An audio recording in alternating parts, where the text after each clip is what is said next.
नमस्ते दोस्तों। Straight of Hormuz में बहुत टेंशन बढ़ रही है और हाँ, ये सिर्फ हेडलाइंस तक ही सीमित नहीं है, आपके पोर्टफोलियो पर भी इसका असर पड़ने वाला है। क्या आप तैयार हैं अगर ब्रेंट क्रूड अचानक $100 या $150 पर बैरल तक पहुंच जाए? आइए 3 मिनट से भी कम समय में आपको एक ट्रेडिंग प्लान देते हैं। ये देखिए क्या हो रहा है। ईरान की पार्लियामेंट ने अभी स्ट्रेट ऑफ हॉर्मुज को बंद करने का प्रपोजल पास किया है। ये वही रास्ता है जहां से दुनिया का लगभग 20 से 25% क्रूड ऑयल और एलएनजी फ्लो करता है। क्यों? यूएस और इजरायल के ईरान के न्यूक्लियर साइट्स पर हमलों के जवाब में। इसका नतीजा ब्रेंट क्रूड $80 के करीब है और WTI 5 महीने के हाई पर है। अब अगर स्ट्रेट सच में बंद हो जाता है तो मुझे ये लगता है ब्रेंट $110 से $150 के बीच कहीं भी पहुंच सकता है। इंडिया के लिए तेल महंगा हो जाएगा, इन्फ्लेशन बढ़ेगी, रूपी पर दबाव आएगा और इंटरेस्ट रेट्स बढ़ सकते हैं। सबसे ज्यादा किसको नुकसान होगा?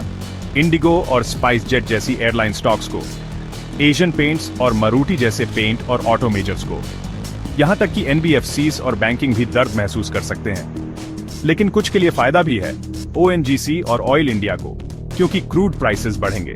रिलायंस को अपने रिफाइनिंग एक्सपोजर के कारण फायदा हो सकता है। गेल और पेट्रोनेट एलएनजी को भी फायदा मिल सकता है। गोल्ड और क्रूड ईटीएफ्स जो क्लासिक सेफ हेवंस हैं, फिर से चमक सकते हैं। तो मेरी स्ट्रैटेजी क्या है? शॉर्ट टर्म ट्रेडर्स के लिए क्रूड फ्यूचर्स या ऑप्शंस में वॉलेटिलिटी का फायदा उठाएं। एनर्जी में लॉन्ग जाएं, एयरलाइंस और लॉजिस्टिक स्टॉक्स को हेज या शॉर्ट करने पर विचार करें। मिड टर्म इन्वेस्टर्स के लिए गोल्ड और ग्लोबल ऑयल ईटीएफ्स जैसे इन्फ्लेशन हेजेस सही रहेंगे। अभी रेट सेंसिटिव सेक्टर्स से दूर रहें। लॉन्ग टर्म के लिए करेक्शंस का फायदा उठाकर क्वालिटी एफएमसीजी और एक्सपोर्ट ओरिएंटेड कंपनीज को जमा करें और हमेशा गवर्नमेंट पॉलिसी और इंडिया के स्ट्रेटेजिक रिजर्व्स पर नजर रखें। आगे क्या? फाइनल कॉल अभी पेंडिंग है। सभी की नजरें ईरान की सुप्रीम नेशनल सिक्योरिटी काउंसिल पर हैं। यूएस नेवी अलर्ट पर है। अगर हालात बिगड़ते हैं तो और भी ज्यादा वॉलेटिलिटी की उम्मीद करें।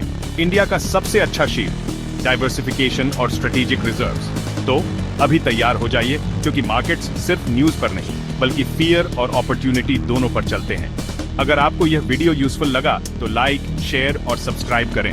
कमेंट्स में मुझे बताएं इस ऑयल टर्मोइल के दौरान आप कौन से स्टॉक्स देख रहे हैं। अगले वीडियो में मिलते हैं। तब तक मार्केट पर नजर रखें और स्मार्टली इन्वेस्ट करें। Thank you. डिस्क्लेमर, मैं SEBI रजिस्टर्ड एनालिस्ट नहीं हूँ। यह वीडियो केवल एजुकेशनल पर्पसेस के लिए है। कृपया कोई भी ट्रेडिंग या इन्वेस्टमेंट डिसीजन लेने से पहले अपने फाइनेंशियल एडवाइजर से सलाह लें।